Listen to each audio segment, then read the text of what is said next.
Assalamualaikum warahmatullahi wabarakatuh. Perkenalkan, nama saya Bima Arya Seta. Bersama seorang teman saya nanti, kami akan sedikit menjelaskan atau mengulas mengenai fungsi paling dasar dari sebuah manajemen, yaitu POAC atau POAC. POAC adalah fungsi paling dasar dari sebuah manajemen atau langkah-langkah yang harus dilakukan ketika akan mengadakan suatu kegiatan atau suatu acara. POAC itu sendiri merupakan singkatan dari P, yaitu planning atau perencanaan, kemudian organizing atau persiapan, actuating atau pelaksanaan, controlling atau pengontrolan, dan yang terakhir adalah evaluating atau evaluasi. Untuk selanjutnya tetap simak video ini dan mari kita bedah satu persatu.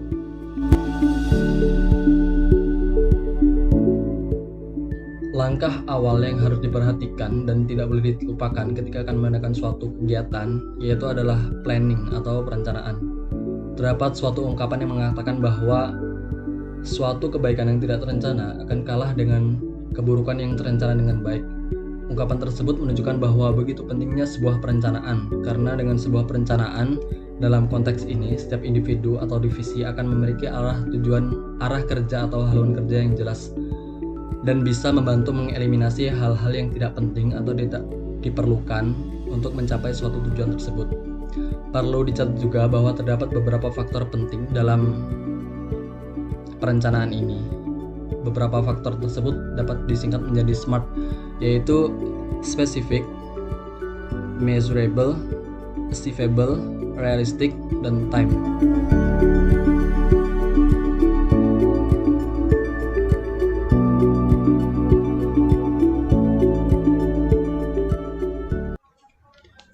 Jika langkah perencanaan telah selesai, lalu hasilnya dibawa ke kelompok yang lebih besar, yakni mulai dengan langkah membentuk kepanitiaan atau organizing committee.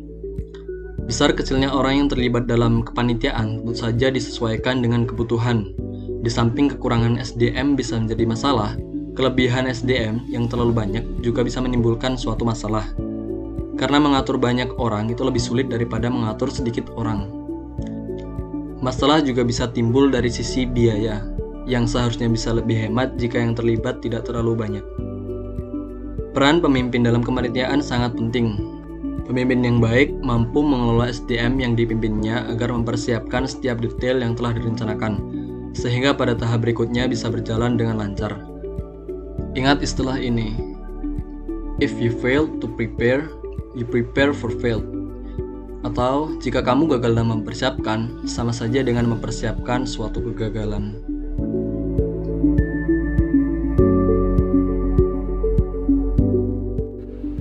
Selanjutnya, actuating merupakan tahap pelaksanaan kegiatan. Jika pada dua tahap sebelumnya sudah dilakukan dengan baik, maka pada tahap ini proses akan menjadi lebih mudah, meskipun nantinya akan ada hambatan yang tidak terduga. Karena pada tahap planning, selain memikirkan proses dan pelaksanaan kegiatan, salah satu hal yang perlu difikirkan adalah bagaimana kemungkinan terbaik dan kemungkinan terburuk nantinya. Dan untuk menghadapi hal seperti ini, perlu dilakukan tahap berikutnya, yaitu controlling.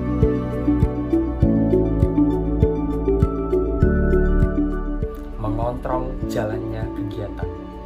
Ini merupakan tugas utama dari seorang pemimpin, karena apabila ada hambatan dan masalah yang tidak terduga nantinya, seorang pemimpin harus bisa mengambil keputusan dengan tepat dan cepat. Meskipun sebagian orang akan berpikir bahwa tugas ini lebih ringan dibanding dengan anggota kelompok yang lain, namun pada kenyataannya, tanggung jawab terbesar dalam kegiatan berada di pundak seorang pemimpin. Karena setiap tindakan dan keputusan dari pemimpin akan menentukan jalannya sebuah kegiatan tersebut. Terakhir, evaluating.